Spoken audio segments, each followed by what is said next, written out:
अक्सर हम सोचते हैं कि घर दुनिया की सबसे महफूज जगह होती है ना? लेकिन क्या हो अगर घर के अंदर ही कोई ऐसी चीज हो जो आपको देख रही हो? आज की कहानी एक ऐसे ही डर की है, एक खाली कुर्सी की। कहते हैं ना, हर घर की अपनी एक कहानी होती है। हाँ बिल्कुल, कुछ कहानियां खुशियों से भरी होती हैं, कुछ मीठी यादों से, पर कुछ कहानियां ऐसी भी होती हैं जिनको सुनने की हिम्मत हर किसी में नहीं होती। तो ये कहानी है नेहा की। एक नए शहर में, एक नए घर में बिल्कुल नई शुरुआत करने आई थी। नई उम्मीदें, नए सपने, और शुरू शुरू में सब कुछ परफेक्ट था, बिल्कुल वैसा ही जैसा उसने सोचा था। लेकिन फिर धीरे धीरे चीजें बदलने लगी, खासकर रातों में, जब पूरी दुनिया सो जाती थी। तो उस सन्नाटे में नेहा को हल्की सी खुसुर-फुसुर की आवाज आती। ऐसा लगता जैसे ड्राइंग रूम में जो पुरानी कुर्सी रखी है ना, वो थोड़ी सी हिल रही है। शुरू में तो उसने इसे मन का वहम समझकर टाल दिया। आखिर नया घर है, अजीब आवाजें तो आती ही हैं।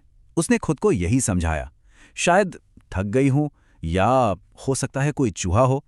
पर जब हर सुबह वो कुर्सी अपनी जगह से थोड़ी या कभी-कभी कुछ ज्यादा ही हिली हुई मिलती, तब उसका डर बढ़ने लगा। बस अब और नहीं, नेहा ने डिसाइड कर लिया कि इस अनजाने डर का सामना करना ही पड़ेगा। तो उस रात उसने चुपके से अपना फोन ड्राइंग रूम में एक ऐसी जगह रखा जहां से वो कुर्सी बिल्कुल साफ दिखे, और रिकॉर्डिंग ऑन कर दी। अब तीन ही चीजें थीं। पहला, उसका शक जो अब यकीन बनता जा रहा था।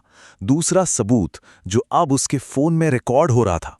और तीसरा, सच सच जो सामने आने वाला था, भले ही वो कितना भी खौफनाक क्यों ना हो। अगली सुबह जब हुई तो उसकी हिम्मत ही नहीं हो रही थी फोन उठाने की। पता है, एक अजीब सा डर था। एक डर ये कि अगर रिकॉर्डिंग में कुछ ना मिला तो क्या, वो पागल है। और उससे भी बड़ा डर ये था कि अगर कुछ मिल गया तो। फिर भी कांपते हुए हाथों से उसने प्ले का बटन दबा ही दिया। फुटेज शुरू हुआ। घंटे बीत रहे थे। स्क्रीन पर बस वही खाली कमरा था और वो कुर्सी, कुछ भी नहीं। उसने अपनी उंगली से स्क्रीन को फास्ट फॉरवर्ड करना शुरू किया, घंटों की खामोशी को कुछ ही सेकंड्स में पार करते हुए। और फिर अचानक उसकी उंगली रुक गई। उसका दिल इतनी जोर से धड़का कि आवाज उसके कानों तक आ रही थी। स्क्रीन पर टाइम था रात के ठीक 3 बजे, और वो कुर्सी सच में हिली थी। अपने आप, बिना किसी के छुए, वो धीरे से आगे की तरफ सरकी। नेहा की तो जैसे सांस ही रुक गई। जो वो सोच रही थी वो सच था। लेकिन ये तो बस शुरुआत थी। असली खौफ तो अभी बाकी था।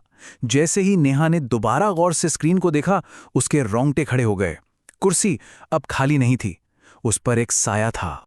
पहले तो बस एक धुंधला सा साया था, लेकिन फिर वो साया और गहरा होता चला गया, और देखते ही देखते उसने एक इंसानी शक्ल ले ली।